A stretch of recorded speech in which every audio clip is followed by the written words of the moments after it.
ఓ సోదరి తెలుసునా, ఓ సోదరా తెలుసునా. దేవుని స్తోత్రం. కాబట్టి దేవుని వాక్యము మనం తెలుసుకుందాము. పరిశుద్ధ గ్రంథంలోంచి 119వ కీర్తన 21వ చరణం. 119వ కీర్తన 21వ చరణాన్ని మనం చదువుకుందాం. గర్విష్ఠులను నీవు గద్దించుచున్నావు, నీ ఆజ్ఞలు విడిచి తిరుగువారు శాపగ్రస్తులు. దేవుని స్తోత్రం. దేవుడు గర్విష్ఠులను ఆయన ఏం చేస్తాడంటే గద్దిస్తాడట. అంటే గర్వం అనేది ఎవరిలో ఉండడానికి వీల్లేదు. నాలో ఉండడానికి వీల్లేదు, మీలో ఉండడానికి వీల్లేదు, చిన్న పిల్లల్లో కూడా ఉండడానికి వీల్లేదు, ఎవరిలో ఉండడానికి వీల్లేదు. అంటే గర్వము ఏమండి ఉన్నవారు లోబడరు. గర్వం ఒకటి, చింత ఒకటి. అంటే గర్వం ఉన్న వారిలో వారు ఏమంటే వారికి వారే గొప్పవారు అనుకుంటారు.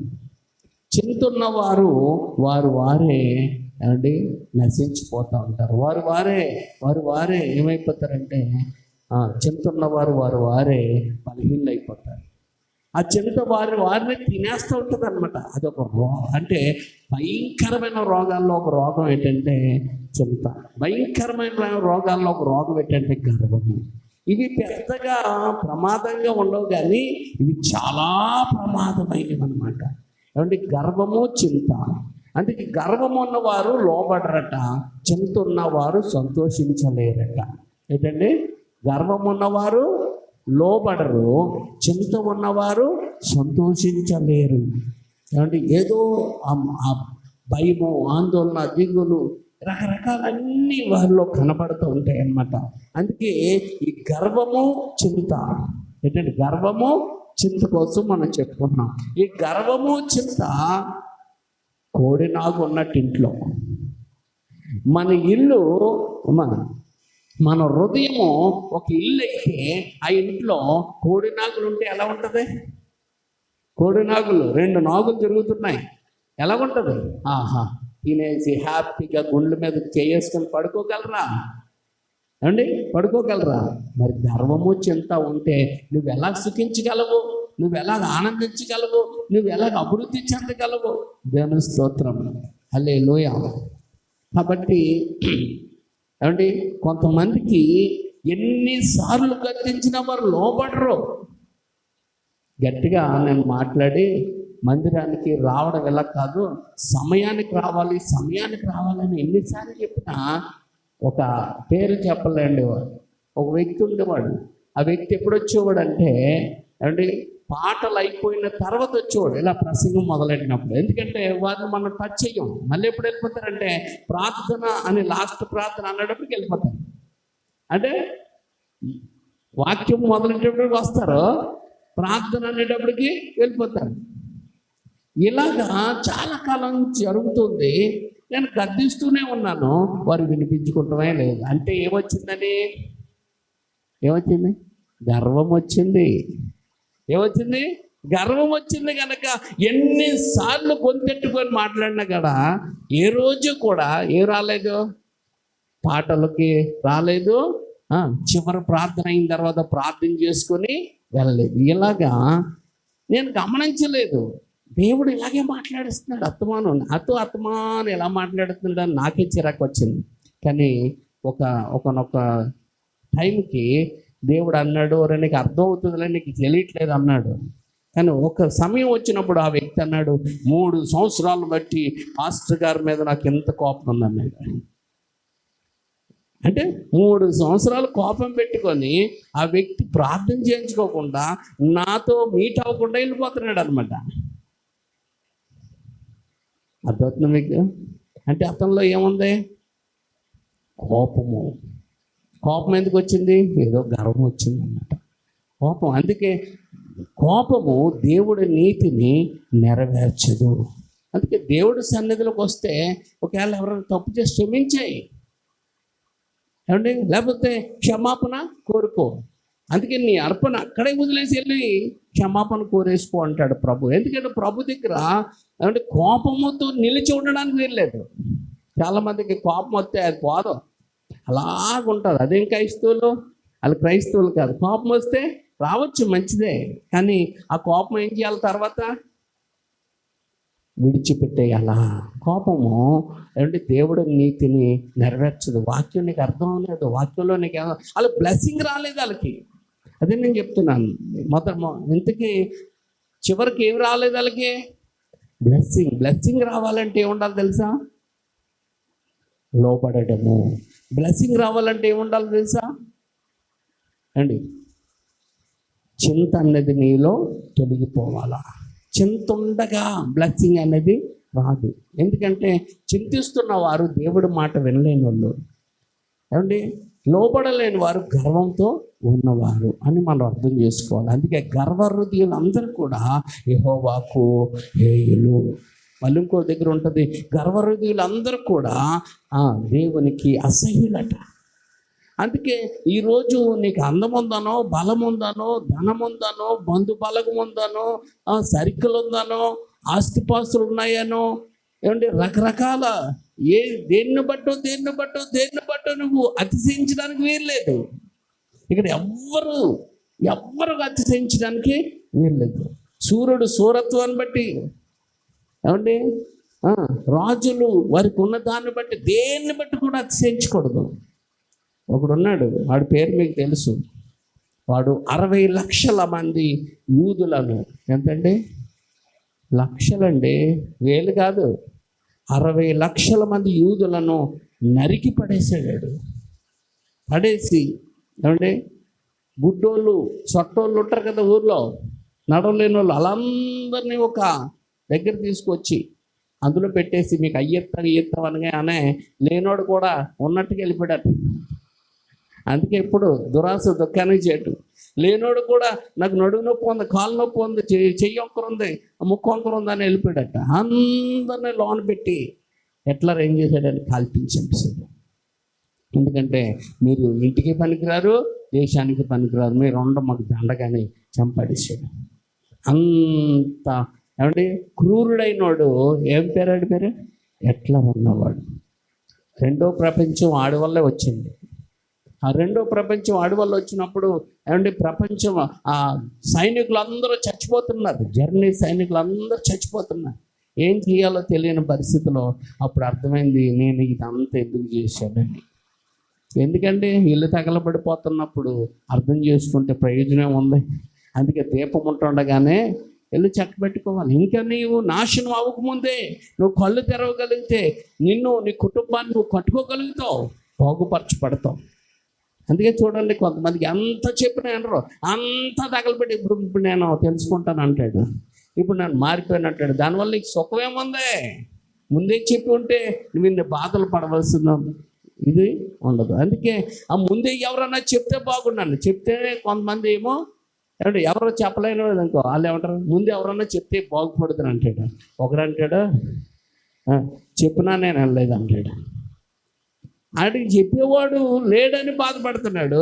ఇటు చెప్పిన వారు ఉండి కూడా నా ఉపదేశకుల మాట నేను ఎలా త్రోసివేసితిని అని బాధపడే వాళ్ళు కొంతమంది ఉంటారు. అందుకే బాధపడడం వల్ల సుఖం లేదు. చేతులు కలిగా ఆకులు పట్టుకుంటే కాదు, చేతుల కాలక ముందే దైవ సేవకుల ద్వారా దేవుడు మాట్లాడుతున్నప్పుడు నువ్వు మారగలిగితే కోల్పోయినవన్న వాటినన్నిటినీ మళ్ళీ నువ్వు పొందుకోగలుగుతావు, సంపాదించుకోగలుగుతావు. హల్లెలూయా, హల్లెలూయా.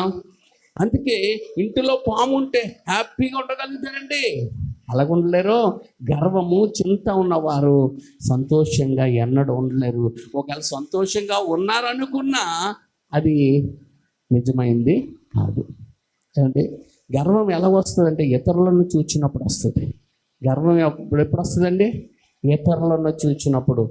మనకంటే ఇతరులు ఎవరైనా బాగున్నారనుకో, వాళ్ళు మనకంటే బాగున్నారు, వాళ్ళు అలా ఉండడానికి లేదు అని. కాబట్టి ఏమండి, ఇతర వస్తువులను చూచినప్పుడు, ఇతరులను చూచినప్పుడు, ఇతరుల సంతోషాన్ని చూచినప్పుడు, ఇలా రకరకాల ఇతరులు గౌరవించబడడం చూచినప్పుడు రకరకాలైన గర్వాలు మనుషులకి వచ్చేస్తూ ఉంటాయి. ఒక రకమని చెప్పలేం గర్వం.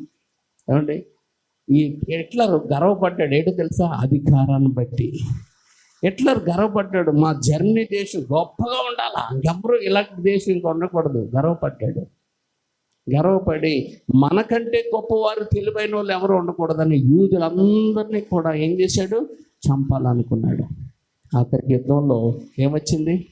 ఎంత అధికారం ఉన్నా, ఎంత బలం ఉన్నా, ఎన్ని రకాల సౌకర్యాలు ఉన్నా, ఎన్ని రకాలైనవి ఆ పదార్థాలు ఉన్నా నాకేమి ఇవ్వలేకపోయింది, సంతోషం ఇవ్వలేకపోయింది అని ఆఖరికి ఏం చేశాడంటే తన గన్నతో తను షూట్ చేసుకొని చచ్చిపోయేట్లా. అలాగా బలన్మరణం పొందడానికి కారణం ఏంటంటే నువ్వేమెత్తుతావో అదే కోస్తావు. అందుకే ఇతరులు బాగుండాలి, మేలు పొందుకోవాలి, వాళ్ళు అభివృద్ధి పొందాలి, వీళ్ళు అభివృద్ధి పొందాలి, వాళ్ళు ఆరోగ్యం పొందుకోవాలి, వీళ్ళు ఆరోగ్యం పొందుకోవాలి, వాళ్ళు ఇల్లు కట్టుకోవాలి, వీళ్ళు ఇల్లు కట్టుకోవాలి, వాళ్ళు సమృద్ధిగా ఆశీర్వదించబడాలని కోరుకోవాలి తప్ప వాళ్ళు పాడైపోయి నేను బాగుండాలని కోరుకున్నాం ఏదైనా ఉందంటే అది సైతాను ఆలోచన. అదేంటి చెప్పండి? సైతాను ఆలోచన. నేను బాగుపడకపోయినా పర్లేదు, ఇతరులు బాగుపడకూడదు అనే ఆలోచన, అది సైతాను ఆలోచన. ఆ ఆలోచన నీలో ఉండడానికి ఏమాత్రమో ఇష్టం లేదనమాట. ఎందుకంటే యేసు మనం చూసుకున్నట్లయితే పరలోకంలోనంట ఈ గర్వం ఎక్కడ పుట్టింది చెప్పండి? పరలోకంలో పుట్టింది. దేవుడు, మహాదేవుడు ఏం చేశాడట? ఆయన సింహాసనం మీద కూర్చొని ఆయన నోట మాట మాట్లాడగానే ఆ మాట బయటకు వచ్చిందంట. బయటకు వచ్చి ఆ మాట ఆకారం దాల్చి నిలబడ్డాడట. ఆ నిలబడిన ఆ మాటను ఈయన అంటున్నాడంట, నీవు నా కుమారుడువు, నేడు నేను నిన్ను కని ఉన్నాను అన్నాడట. దేవుని స్తోత్రం. అని ఆయన పక్కన సింహాసనం వేసాడట ఆయన సమానంగా. ఎవరు సమానంగా? మహాదేవుడు, తండ్రి అయిన దేవుడు సింహాసనం వేసి నువ్వు దీని మీద కూర్చో అన్నాడట. అనగానే అక్కడ ఒకడు ఉన్నాడు. ఎవడాడు? లూసిఫర్ ఉన్నాడు. ఇంకొకడు ఉన్నాడు. ఎవరు? మిఖాయేల్ ఉన్నాడు. ఇంకొక ఆయన ఉన్నారు. ఎవరైనా? గాబ్రియల్ ఉన్నాడు. వీళ్ళందరికీ వీళ్ళకి రాని కోపం ఎవరికి వచ్చింది? లూసిఫర్కి వచ్చింది. లూసిఫర్ చూసి నాకంటే తర్వాత పుట్టినోడు ఎవరు? నాకంటే తర్వాత పుట్టినోడు అతన్నేమో కుమారుడు అంటున్నాం. మనం కుమారులం కామా? మనం గొప్పవారం కామా? అతన్ని మళ్ళీ మనం ఏం చేయాలా? అతని మాట వినాలంట. అతన్ని మనం కూడా ఆయన్ని స్తుతించినట్టుగాని ఈయన్ని కూడా స్తుతించాలంట అని అతనిలోకి ఏమొచ్చింది? గర్వం వచ్చేసింది. ఈ గర్వం వచ్చినప్పుడు ఇతడు ఏం చేస్తున్నాడంటే ఏమంటే ఆ దూతలందరిని ఏం చేస్తున్నాడంటే పాడు చేస్తా ఉన్నాడు.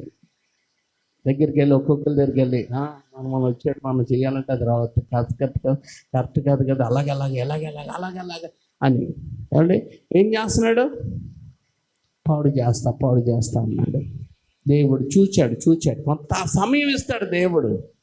ఎంత మంచోడు అంటే పాపం చేసినాడు వెంటనే శిక్షించాడు. వెంటనే శిక్షిస్తే ఈ భూమి మీద ఎవరు ఉండరు. ఆయన ఏం చేస్తాడు? మారడానికి అవకాశము ఇస్తాడు. కానీ వాడు మారడానికి ఇష్టపడట్లేదు. అప్పటికే దేవుడు ఏం చేశాడంటే భూమి మీద తను సృష్టించేసాడు మానవుడు తప్ప అంటే ఆదికాండం 1వ అధ్యాయము అయిపోయింది ఇక్కడ. కానీ వీడు మాత్రం మారలేదు. దేవుడికి కోపం వచ్చింది. వాడి దూతలందరినీ త్రోసివేశాడు. కొంతమందిని కటిక బిలాములో బంధించాడు. కొన్నిటిని ఏం చేశాడంటే భూమి మీదకి తోసివేశాడు. తోసివేసిన గుంపులో సాతానుడు ఉన్నాడు. లేడరాడే కదా. అందుకే భూమి ఏమైపోయిందంటే నిరాకారంగాను శూన్యంగాను అంతా మారిపోయింది. పరిశుద్ధాత్ముడు జన్మల మీద ఏం చేస్తున్నాడంటే అలాడుచున్నాడు. అప్పుడు దేవుడు మళ్ళీ ఆయన 6 రోజుల్లో సృష్టిని అంతటిని మళ్ళీ బాగు చేసి అప్పుడు 6వ రోజున మనుషులను కూడా ఆయన చేతులతో తయారు చేసి ఆ ఏదైనా తోటలో నిలిపాడు. హల్లెలూయా. ఎందుకు అంటే మనుషులతో సహవాసం చేయాలని ఆయనకి ఆశ కలిగింది. దేవుని స్తోత్రం. అందుకే దూతల కంటే ఎక్కువ ఇష్టం ఎవరు అంటే మనమే ఆయనకి. అందుకే మన కొరకే ఆయన మానవ ధరిగే లోకానికి వచ్చి తన రక్తం కార్చి ప్రాణం పెట్టి తిరిగి లేచి మన వెలను ఆయన చెల్లించాడు. దేవుని స్తోత్రం. హల్లెలూయా. పాడైపోయిన శాపగ్రస్తమైన నాశనం అయిపోయిన మనిషిని మళ్ళీ తిరిగి తన స్వారూప్యములోనికి తన మహిమనివ్వడానికి ఆయన రక్తము మనందరికీ ఏమైంది? అవసరమయ్యింది. హల్లెలూయా, హల్లెలూయా. ఇది గొప్ప మర్మం. దీన్ని గురించి మనం తెలుసుకోగలిగితే ఏమండి ఆయనున్న రాజ్యంలో మనందరం ఉంటాం అనమాట. దేవుని స్తోత్రం. కానీ గర్విష్ఠులు నువ్వు గద్దించుచున్నావు అన్నాడు. గర్విష్ఠులను దేవుడు ఏం చేస్తాడు? మెచ్చుకోడు, గద్దిస్తాడు. ఆయన ఇలా కొండకో, ఇలా నడుకో, ఇలా జీవించుకో, ఇలా బ్రతకకు అని నా ఇష్టం నేను ఉంటాను ఉండైతే. ఆయన గద్దిస్తున్నప్పుడే నువ్వు ఏమండి లోబడలేదనుకో, నువ్వు దిద్దుకోలేదనుకో, నువ్వు సరి చేసుకోలేదనుకో. అందుకే గర్వం ఉన్నవారు లోబడరు. మరి గర్వం ఉన్నవారు ఎలా బాగుపడతారండి అంటే మళ్ళీ ఆయన మాటను నమ్మగలిగితే, ఆయన గద్దింపునకు తిరగగలిగితే మళ్ళీ నీళ్ళకి ఏమొస్తుందంటే ఏమండి ప్రేమ, సాత్వికం, లోబడడం అనేది వస్తుంది. ఎందుకంటే ఆయన మాటలో ఏముందంటే శక్తి ఉందన్నమాట. హల్లెలూయా, హల్లెలూయా. అందుకే గర్విష్ఠులు నువ్వు గద్దించుచున్నావు, నీ ఆజ్ఞలు విడిచి తిరుగు వారు ఏమైపోతారు? గద్దించినా కానీ వారే శాపగ్రస్తులు అవుతారు. అందుకే చర్చకు వచ్చిన వాళ్ళు చాలామంది, కానీ ఆయన ఆజ్ఞలు అనుసరించి నడిచేవారు కొద్ది మందే. అందుకే కొద్దిమందే బాగుపరచబడుతున్నారు.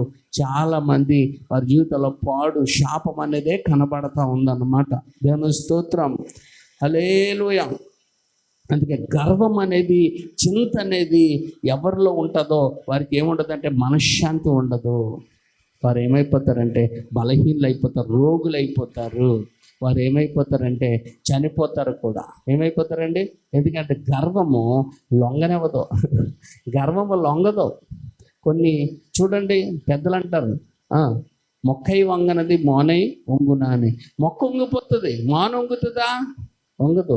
అందుకే మనము ఏమంటే మొక్కల్లాగా ఉండాలి, కానీ గర్వం విషయంలో మానవులాగా మనము ఉండకూడదు. మొక్కలా సులువుగా ఆయన చెప్తున్నప్పుడు సరే ప్రభువా నువ్వు చెప్పినట్లే ఉంటాను అని లోబడిపోవాలా. హల్లెలూయా, హల్లెలూయా. అందుకే మనం చూసుకున్నట్లయితే సామెతల గ్రంథం 16వ అధ్యాయం 18 వచ్చిన చూడండి. సామెతల గ్రంథము 16వ అధ్యాయం. అదిగో నాశనము నువ్వు అయిపోతున్నావు. గర్వము పెచ్చిరిగిపోయి నీ జీవితంలో తాండవాడుతుందంటే, స్పష్టంగా కనబడుతుందంటే, పెద్దల్ని కనబడట్లేదంటే, దేవుడు కనబడట్లేదంటే, దేవుడు మందిరం కనబడట్లేదంటే, మానవత్వం కనబడట్లేదంటే, ప్రేమ కనబడట్లేదంటే, నీలో భయంకరమైన గర్వము కనబడుతూ ఉందంటే నీకు నాశనం అయిపోయే రోజులు దగ్గర పడిపోయి అని అర్థం. అందుకే హిట్లర్లో భయంకరమైన గర్వం కనబడ్డది. అందుకే నాశనం అయిపోయాడు. ఏమండి? కాబట్టి ఇలా ఒక్కడే కాదు, ఎవరిలో అయితే భయంకరమైన నాశనము ఏమంటే గర్వం కనబడుతుందో వారు ఏమైపోతారు చెప్పండి? వారు నాశనం అయిపోతారు. అందుకే గర్వమునకు ముందు అమ్మా ఏం కనబడుతుంది? నాశనానికి ముందు నువ్వు నాశనము ఇంకా లేదు, బాగుంది, అంత పరిస్థితులన్నీ బాగున్నాయి, కానీ ఇప్పుడు నువ్వు మాట అంటలేదు. నువ్వు అది చేయగరావు అంటే అది చేస్తాను, ఇలాగ తినకాలంటే అది తింటాను, ఎలాగ జీవించకరా అంటే అలా జీవిస్తాను, ఇలాగా ఉండకురా బాబు అంటే అలాగ ఉంటాను, నా ఇష్టం అంటే నీ కష్టం నువ్వు అనుభవించవలసి వస్తుంది, నువ్వు శ్రమల్లోనికి వెళ్ళవలసి వస్తుంది అన్నమాట. ఒరే అది వేడి నీళ్ళు రా, అందులో చెయ్యట్టకంటే నేను ఎడతాను అన్నావు అనుకో, ఎడితే ఎవరికి కాలుతుంది? ఎట్టినోడికే కాలుతుంది. కాబట్టి చెప్పేంతవరకు దేవుడు, నువ్వు చేయడం చేయకపోవడం అది నీ చేతిలోనే ఉంది. దేవుడు చేయించేసాడు నాకు అనుకో. దేవుడు ఎవరిని బలవంతమో చేయడు, ఆయన చెప్పడమే. ఏది మంచిదో ఏది చెడ్డదో ఆలోచించుకునే శక్తి ఎవరిదే? ఇది. అందుకే దేవుడు చెప్పిన మాటలన్నీ మంచివే. కాబట్టి దేవుడి మాటకి ఏమైపోవాలా? మరో ఆలోచించకుండా లోబడిపోవాలి. హల్లెలూయా, హల్లెలూయా. పడిపోవడానికి ముందు ఏం నడుస్తుంది? అహంకారమైన మనసు. పడిపోతున్నావు అంటే అహంకారం కనపడుతుందంటే పడిపోతామని అర్థం. ఇంకా అందులో తిరిగేలేదు. దాన్ని దేవుడు మనకి ఏం చేసాడంటే సూచన ఇచ్చాడనమాట. అందుకే చూడండి, ఏమంటే మబ్బేసి గాలి వేస్తుందంటే ఏమవుతుంది? వర్షం వస్తుందని. మబ్బేసి ఏ గాలి వేయట్లేదు అనుకో, ఆ మబ్బు తేలిపోతుంది. ఆ వర్షం రాదని. అలాగే కొన్ని సూచనలు ఎలాగున్నాయో, నాశనానికి ముందు ఏం నడుస్తుంది? గర్వం. పడిపోవడానికి అహంకారమైన మనసు నడుస్తుంది. కాబట్టి 1 పేతురు పత్రిక 5వ అధ్యాయము 6-5 వచనాలు. 1 పేతురు పత్రిక 5వ అధ్యాయము 6 వచనం చదువుతాం, తర్వాత 5వ వచనం కూడా చదువుతాం.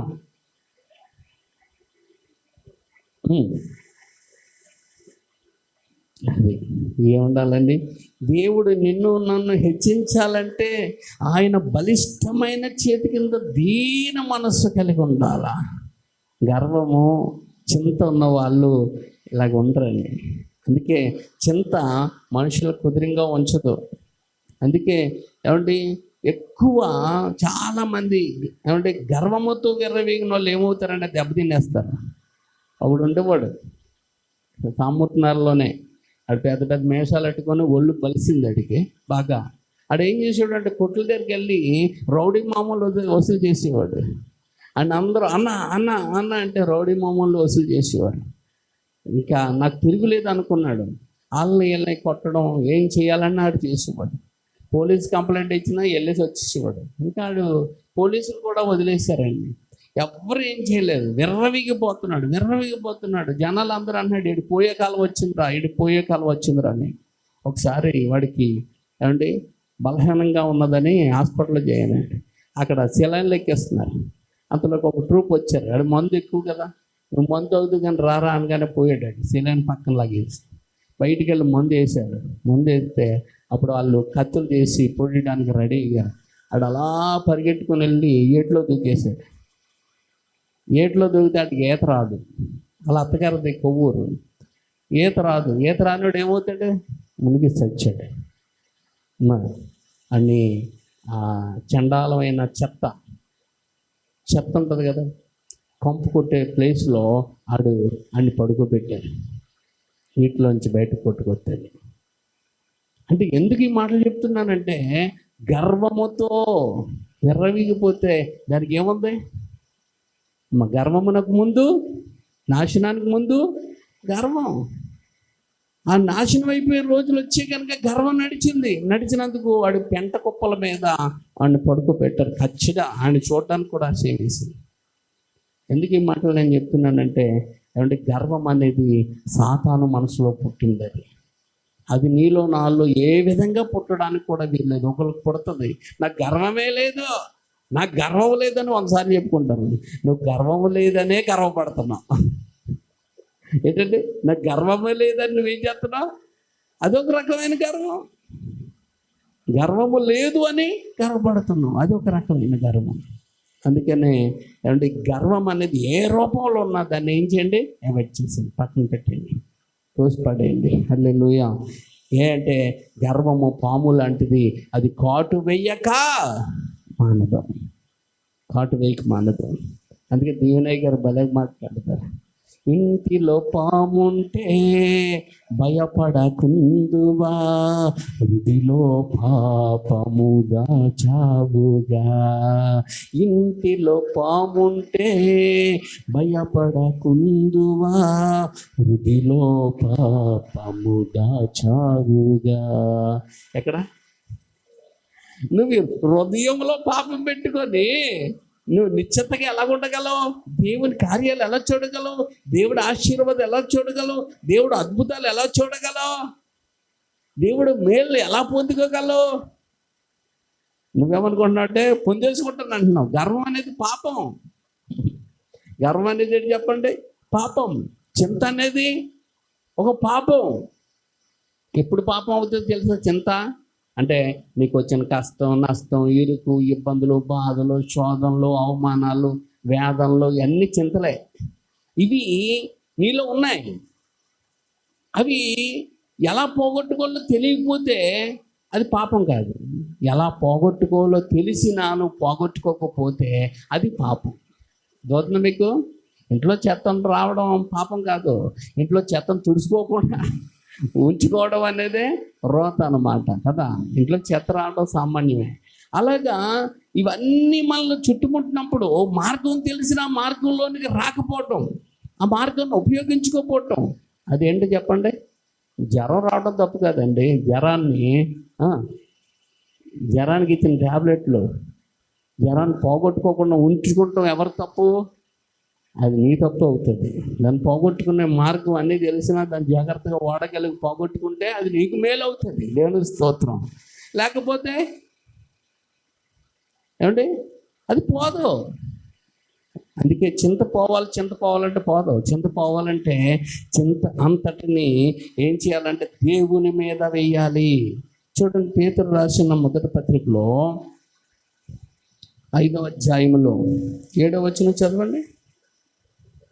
ఆయన మిమ్మల్ని గూర్చి చింతించుచున్నాడు గనుక మీ చింత యావత్తు ఆయన మీద వేసి, అది వేసారో లేదో తెలియాలంటే ఎలా తెలుస్తుందంటే మీలో ధైర్యముగా ఉండాలా.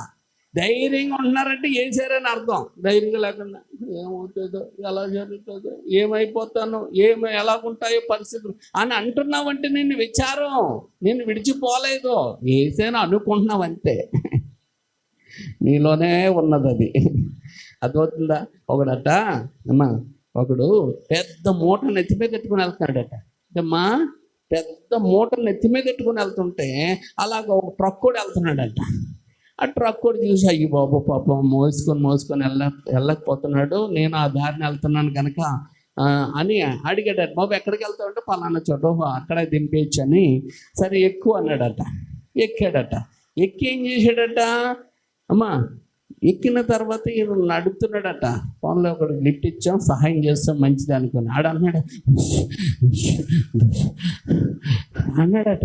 ఏట్రా ఇలాంటి చక్కగా సంతోషం కూర్చోవలసినాడు గుగురుస్తున్నాడట. వెనక్కి తిరిగి చూస్తే మోటార్ నెత్తి మీద కూర్చున్నాడట. ఏటమ్మా మోటార్ నెత్తి మీద కూర్చున్నాడట. ఏవయ్యా నెత్తి మీద కూర్చున్నా అంటే కారుకి బరువు ఎక్కువైపోతుందని నా నెత్తి మీద పెట్టుకున్నాడట. కొంతమంది చింత యావత్తు ఆయన మీద ఏంటంటే ఆయన బరువు అయిపోతుందంటే అందరు ప్రజలు వేసేస్తున్నారు కదా, నేను వేసేస్తే ఇంకెక్కువ అయిపోతుందని వేయట్లేదు అన్నట్టు అన్నమాట.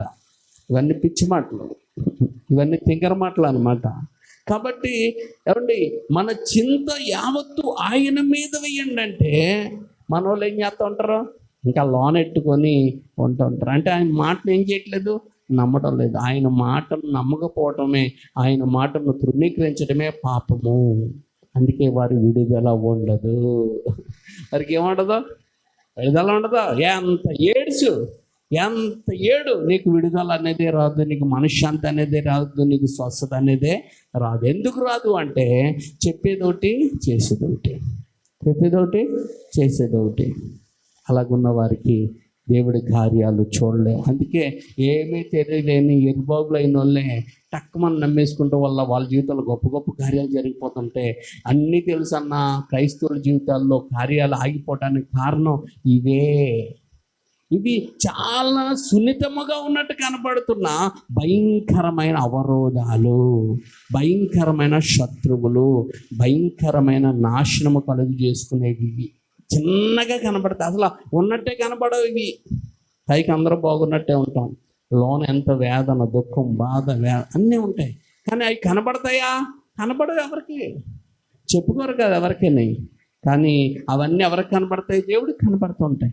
ఆయనేమో నా మీద వేసేసి అవన్నీ వదిలిపెట్టండిరా అంటే లేదు ఆ లోనే పెట్టుకుంటామంటే ఎక్కడవుతుంది? అవదు. అందుకే దేవుడు ఏమన్నాడు అక్కడ, ఏమంటే వాక్యం ఏం చెప్తుంది అక్కడ? 1వ పేతురు పత్రిక 5వ అధ్యాయం 7వ వచనంలో ఆయన నీ గురించి నా గురించి చింతిస్తున్నాడట.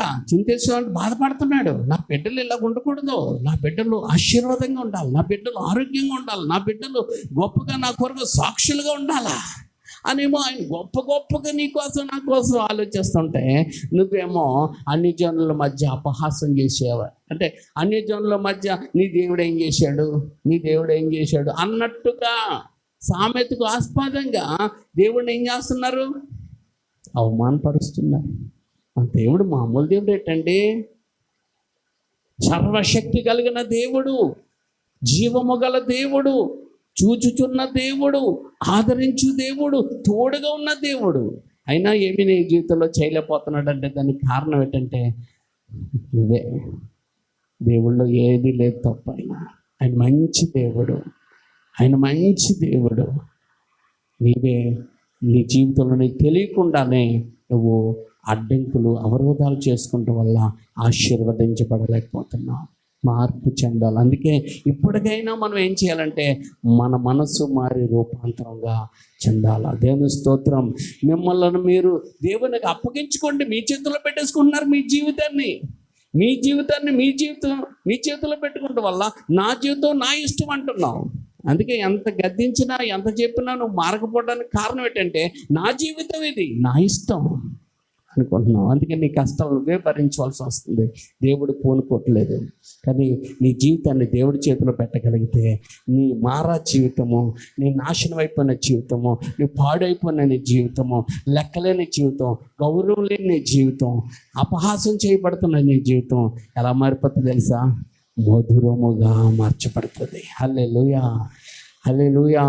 రోమీయులకు రాసిన పత్రిక 12వ అధ్యాయము 1-2 వచనాలు. కాబట్టి సహోదరులారా,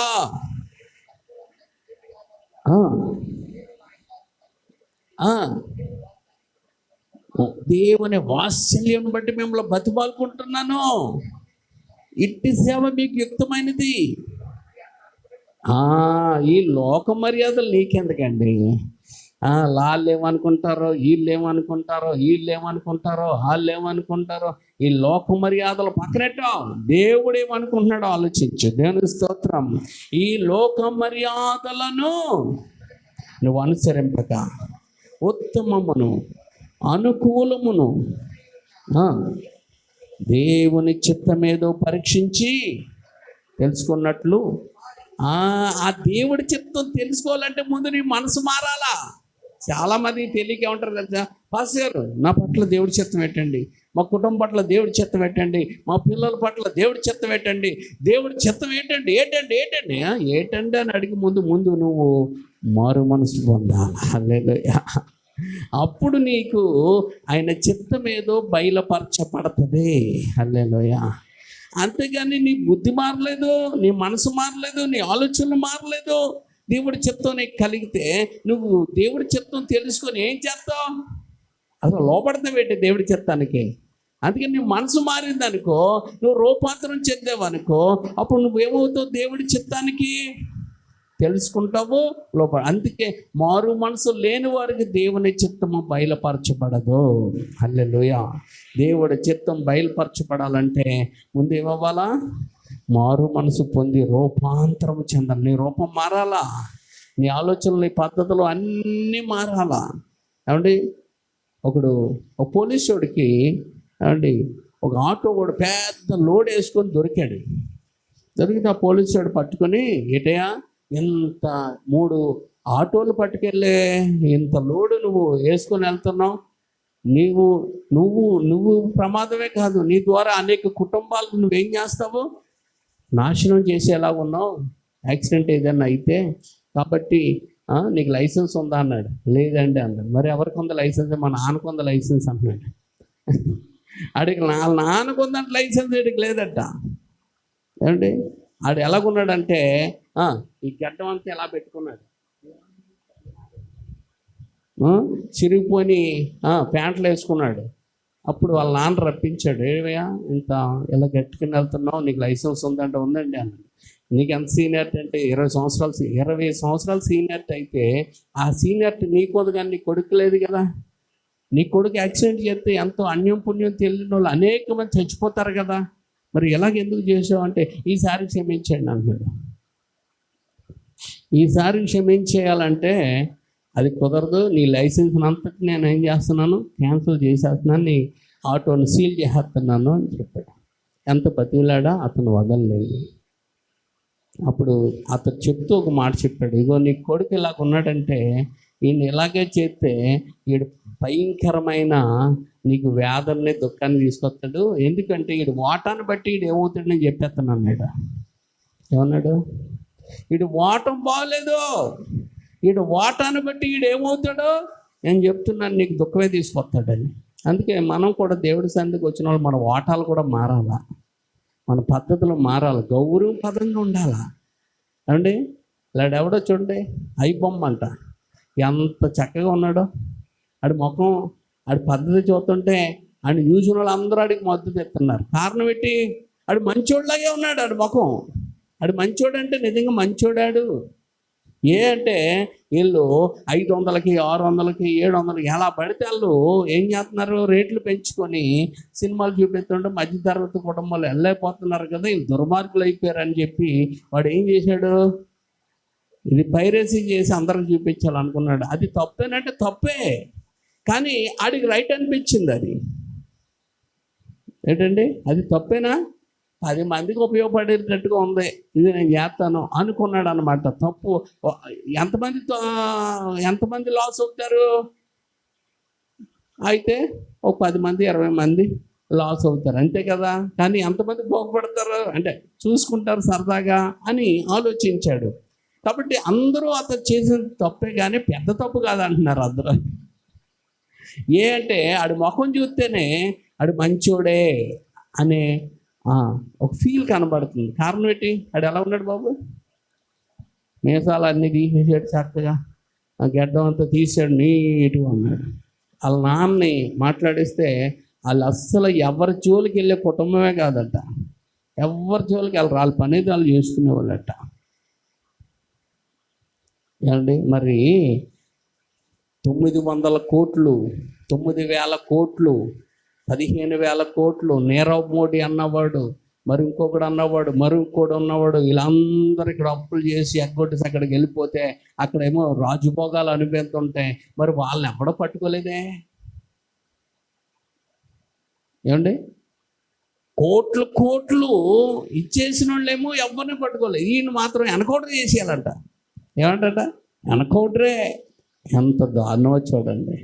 అంటే మనుషులు ఎలాంటి వాళ్ళు అంటే, ఏమండి, మనుషులు ఎలాంటి వాళ్ళు, వీళ్ళు ఎలాంటి వాళ్ళు అంటే, రాజకీయ నాయకులు ఎంతమంది తప్పులు చేస్తున్నారు, బెట్టింగ్ యాప్లు ఎంతమంది ప్రమోషన్ చేశారు, వాళ్ళందరినీ మరి పట్టుకొని శిక్షించాలి కదా. ఏది శిక్షించిందండి? కానీ ఒక సామాన్యుడు ఏదో చేసాడు అనగానే అందరి ఏళ్ళు ఏమైపోతున్నాయి, చంపండి చంపండి అండి. అంటే అంటే ఈ లోకంలో ఏదైతే చూస్తున్నారంటే కులం ఒకటి చూస్తున్నారు కాబట్టి వాళ్ళ హోదాలో చూస్తున్నారు, దాన్ని బట్టి శిక్షలు ఇవ్వండి అని చెప్తున్నారు. అందుకే ఎన్కౌంటర్ చేసిన వాళ్ళు ఎవరు అనుకుంటున్నారు? సామాన్యులు. సజ్జనర్ అన్న అతను ఎన్కౌంటర్ చేశాడు, ఒక అమ్మాయిని ఏదో చేశారని.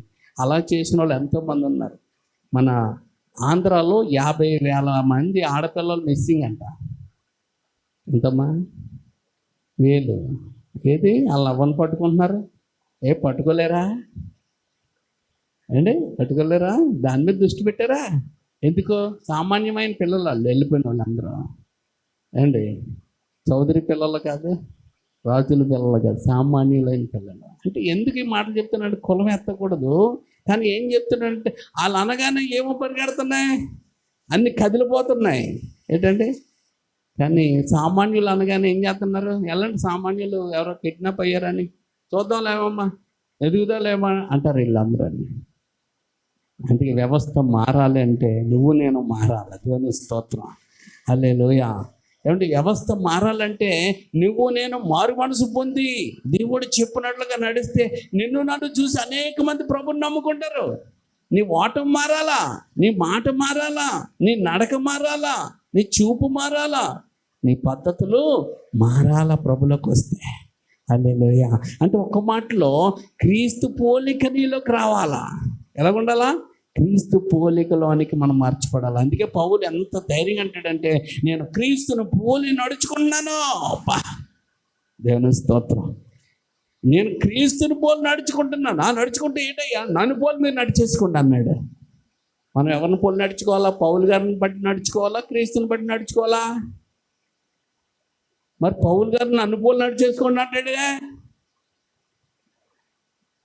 ఆయన నడక, ఆయన ప్రవర్తన, ఆయన పద్ధతి అంత ఎలాగుందంటే ప్రభువును నడిచినట్టుగా ఉన్నది. అంతేగాని ప్రభువు నడిచినట్టు అంటే ఎంత జుట్టు పెట్టేసుకొని అంగీ వేసుకొని ఉన్నాడు ఒక ఆయన, ఏం చేస్తున్నారు?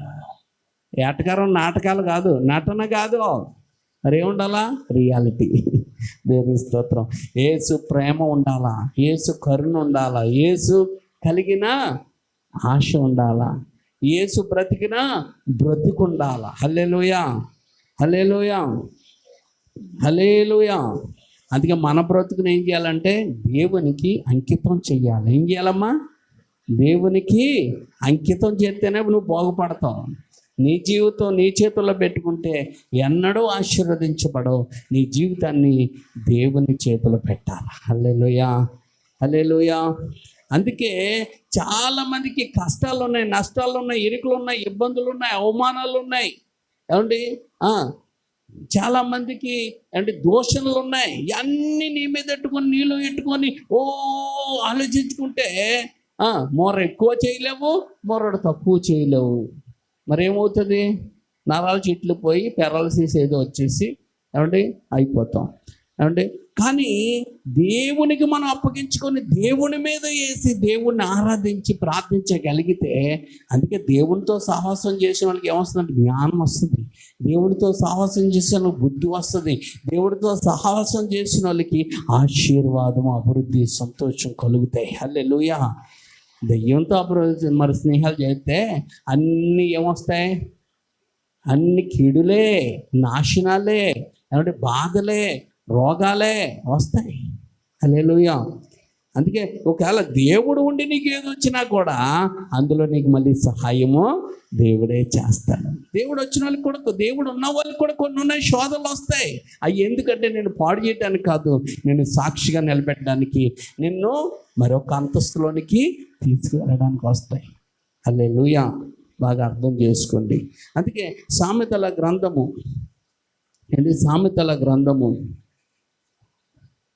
సామెతల గ్రంథం 29వ అధ్యాయం 23వ వచనం. సామెతల గ్రంథము 29వ అధ్యాయము 23వ వచనం. యవ్వని గర్వము వాడిని తగ్గిస్తుంది. అంతేనండి. వినయం నువ్వు ఉంటే ఆ వినయమే నిన్ను హెచ్చిస్తుంది. హల్లెలూయా. గర్వము నిన్ను తగ్గిస్తే వినయము నిన్ను హెచ్చిస్తుంది. అందుకే వినయము గల మనుషుల్ని దేవుడు ఆశీర్వదిస్తాడు. వినయం కావాలి అంటే వినయం కలిగిన వాళ్ళు దేవుడు ఏం చేస్తాడు?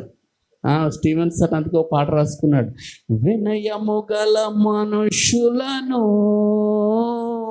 వర్ధిల్లా చేసేదవు, గర్విష్ఠుల గర్వమునచి గద్దె నుండి దించెదవు.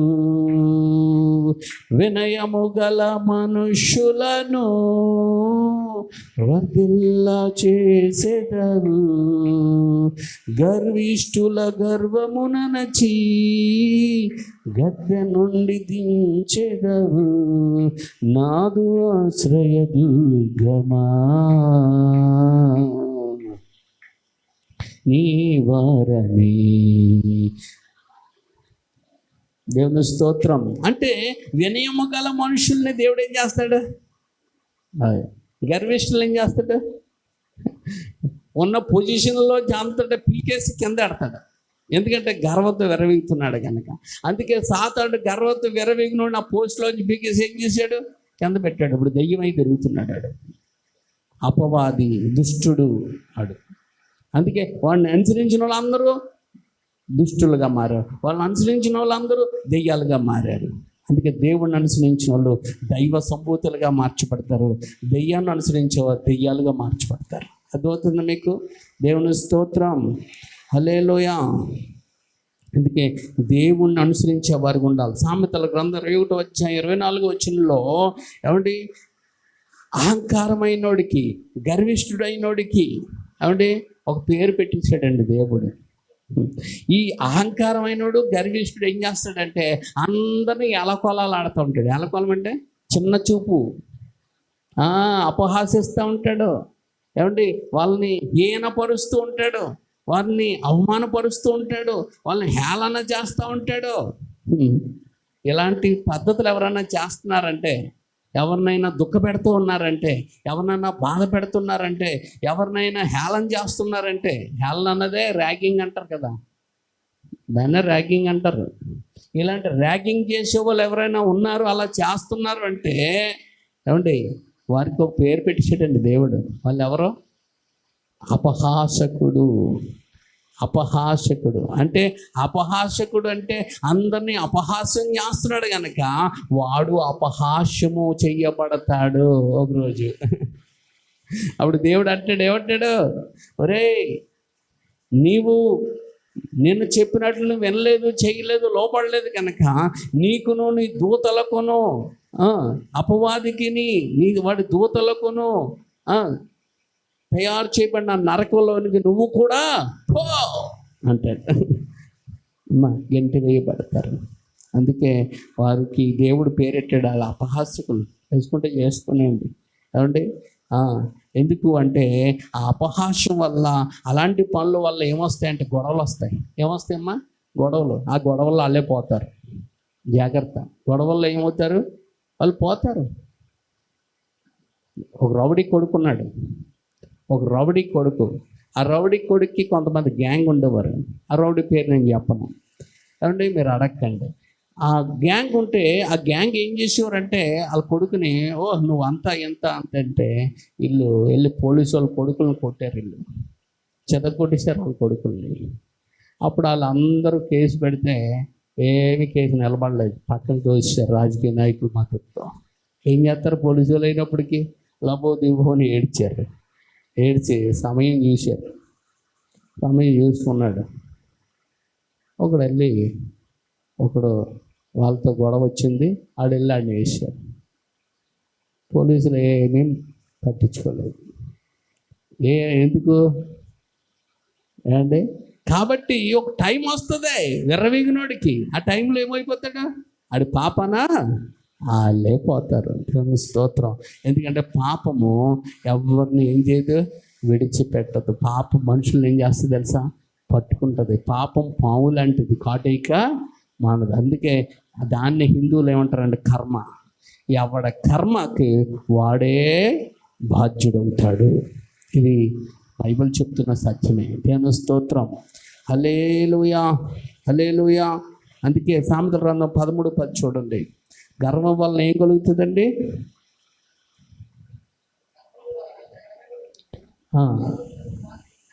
అంతే. ఆలోచన విన్నావా, ఈరోజు నువ్వు జ్ఞానవంతుడు అయిపోతావు. గర్వంతో ఉంటావా, గొడవలు అవుతాయి, నీవే నాశనం అయిపోతావు అన్నమాట. అందుకే యోబు గ్రంథం 35:12 యోబు గ్రంథం 35:12 గర్వము ప్రార్థనకు, గర్వం ఉండి ప్రార్థన చేస్తే ఆ ప్రార్థనకు జవాబులు రావండి. దేవుడు వాటికి జవాబులు ఇవ్వడు. అందుకే గర్వం అనేది నువ్వు విడిచిపెట్టే. ఏ విధమైన గర్వం నీలో ఉండడానికి లేదు.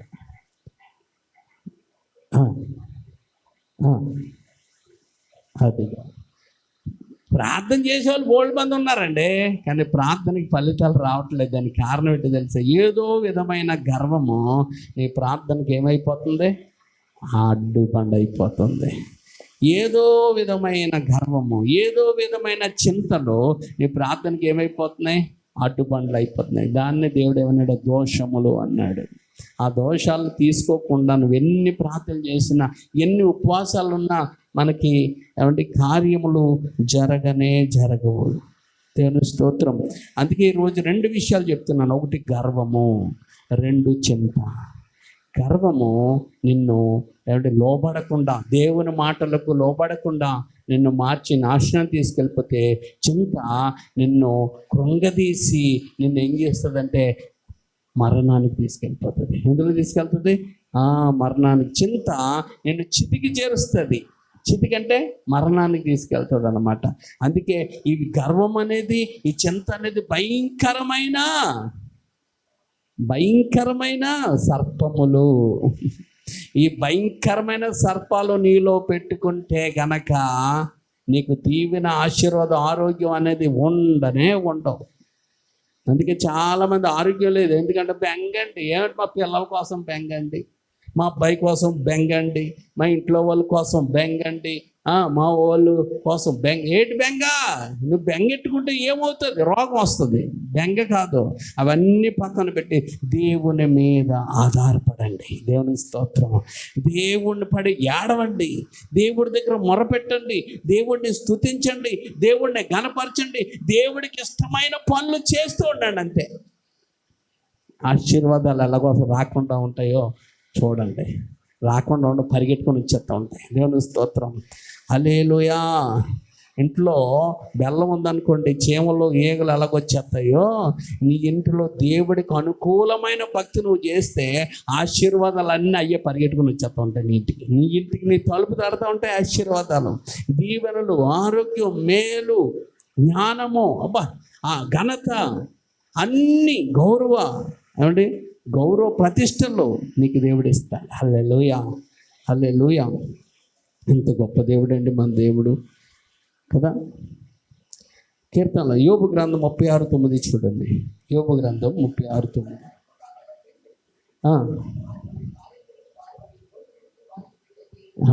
గర్వంగా ప్రవర్తించే వారికి దేవుడు చెప్తాడు, ఎలా ఉండద్దు, ఎలా నడవద్దు, ఎలా మాట్లాడద్దు, ఇలాగా తిరగద్దు, నన్ను నిర్లక్ష్యం చెయ్యొద్దు, నాకు వ్యతిరేకంగా నువ్వు ఉండద్దు, నన్ను విడిచిపెట్టద్దు అని దేవుడు చెప్తూ ఉంటాడు. ఎన్నిసార్లు చెప్పినా ఆ మాటకు నువ్వు లోపడకపోవడం వల్ల గర్వం పోదాం. మాటకు లోపడిపోయావు అనుకో, గర్వం పోతుంది. అంటే వీళ్ళు గౌరవించడం ఏంటి? దేవుడు నన్ను గౌరవించాలి. వీళ్ళు నాతో మాట్లాడు, దేవుడు నాతో మాట్లాడాలి. వీళ్ళు ఇవ్వడం ఏంటి? దేవుడు నాకు ఇవ్వాలి అంటుంటే నీ పరిస్థితులన్నిటినీ మారిపోతాయి అన్నమాట. దేవుని స్తోత్రం. హల్లెలూయా. ఇర్మియా గ్రంథంలో ఆ మాట చాలా స్పష్టంగా ఉంటుందండి. ఇర్మియా గ్రంథంలో ఏమంటే మనందరము దేన్ని బట్టి అతిశయించాలో, గొప్పవాలో, ఏమంటే గొప్పగా ఫీల్ అవ్వాలో వాక్యం చాలా తేటగా చెప్తుంది. ఇర్మియా గ్రంథం 9వ అధ్యాయం 23, 24 వచనాలు దేవుడే ఇలా చెప్తున్నాడు. జ్ఞాని తన జ్ఞానం బట్టి అతిశయించకూడదు. ఐశ్వర్యవంతుడు తన ఐశ్వర్యం బట్టి అతిశయించకూడదు. అతిశయించువాడు దేన్ని బట్టి అతిశయింపవలనగా భూమి మీద కృప చూపుచు నీతి న్యాయములు జరిగించున్న యెహోవాను నేనే అని గ్రహించి నన్ను పరిశీలనగా తెలుసుకున్నట్టు బట్టియే అతిశయింపవలను. అట్టి వాటిలో అది ఆయన ఆనందించాలంటే ఈ చెయ్యాలి నువ్వు. నువ్వు ఆయన ఆనందింప చెయ్యాలంటే ఇవి చెయ్యాలి నువ్వు. అందుకే అతిశయం అంటే గర్వపడడం. ఏ విషయంలో గర్వపడాలా? ఆ దేవుడు నాకు దొరికాడు, ఎంత గొప్ప దేవుడు, ఎంత మహిమ కలిగింది, ఎన్ని కార్యములు చేయగలిగిన దేవుడు, మహాకాశాలు పట్టచాలన దేవుడు నాకు దొరికాడు, నా రక్షణకర్త నాకు దొరికాడు, నా విమోచకుడు నాకు దొరికాడు, నా ఇమ్మాను దేవుడు నాకు దొరికాడు, నేను ఆయన యందు ఉన్నానని మనం ఏం చేయాలంట? ఆనందించాలంట, అతిశయించాలంట, గర్వపడాలంట. అలాంటి చెప్పినప్పుడు ఆ గర్వంతో నువ్వు దేవుని విషయంలో గర్వంతో నిలబడుతున్నప్పుడు అది చూసి ఆయన ఆనందంతో నిలబడిపోతాడట. దేవుని స్తోత్రం. హల్లెలూయా. ఒక కుర్రోడు, ఒక అబ్బాయి, ఏమీ లేని పేద కుటుంబంలో ఉన్న అబ్బాయి ఏమయ్యాడంటే మిలిటరీ ఆఫీసర్ అయ్యాడు. మిలిటరీ ఆఫీసర్ అయ్యి ఆ తండ్రి వస్తే ఆ తండ్రికి ఏం చేశాడంటే తన క్యాప్ని తీసుకొచ్చి పెట్టి ఏమంటే సెల్యూట్ చేశాడు. సెల్యూట్ చేసి మా అమ్మ మా నాన్న అన్నాడు. అనగానే వాళ్ళకి ఎంత ఏమంటే ఏమొచ్చేసింది? గర్వంతో ఇతడు మా నాన్న, ఇతడు మా అమ్మ అని గర్వంగా చెప్పుకోగానే ఆ తల్లిదండ్రులకి ఏమొచ్చేసిందంటే పట్టలేనంత ఆనందం వచ్చేసింది. దేవుని స్తోత్రం. హల్లెలూయా. అంటే ఎప్పుడైతే నా తండ్రి, నా రక్షకుడు, నా విమోచకుడు, నా దేవుడు నాకున్నాడు, నాకు ఇంకా భయం లేదు, నాకు ఎవడో తిరుగులేదు అని నువ్వు అన్నావు అనుకో, ఆయన ఆనందపడిపోతాడట. ఆయన ఆనందపడే వారికి మొట్టమొదటిగా ఇచ్చేది ఏంటో తెలుసా? సమాధానం. అందుకే బైబిల్లో ఉంటుంది, ఆయనకి ఇష్టలైన మనుషులకు భూమి మీద సమాధానము. హల్లెలూయా. ఆయనకి ఇష్టలైన మనుషులకు ఆయన కుమారులుగా కుమార్తెలుగా చేసుకుంటాడు. ఆయనకి ఇష్టలైన మనుషులకు తన ఆత్మవరాలతో నింపుతాడు. ఆయనకి ఇష్టలైన మనుషులకు ఆయన పరిశుద్ధాత్మ వరములు, ఫలములు ఇస్తాడు ఆయన. హల్లెలూయా. ఇన్ని రకాలైన నుండి వాటిని బట్టి ఆనందించంటారా అంటే వాళ్ళని చూసుకొని ఏమంటే గర్వపడము, ఏమంటే మనకున్న వాటిని చూసుకొని గర్వపడము, మనకు లేని వాటిని చూసుకొని చింతపడము. ఈ రెండు డేంజరే. మనకు ఉన్న దాన్ని బట్టి గర్వపడద్దు, మనకు లేని దాన్ని బట్టి చింతపడద్దు. ఈ రెండు కోడినాకులు లాంటివి. కోడినాకులు అంటే తెలుసా?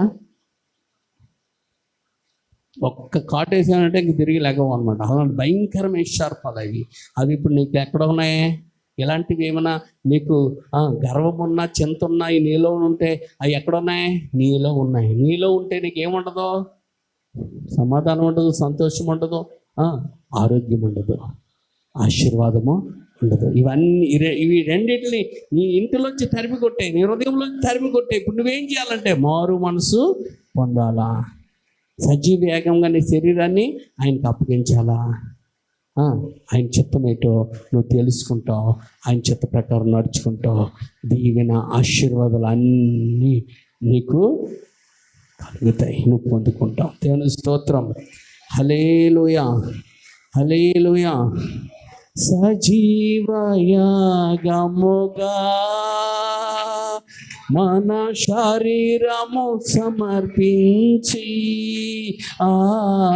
సజీవ మన శరీరము సంపూర్ణ సిద్ధినందా శుద్ధాత్మను మొసగితివి.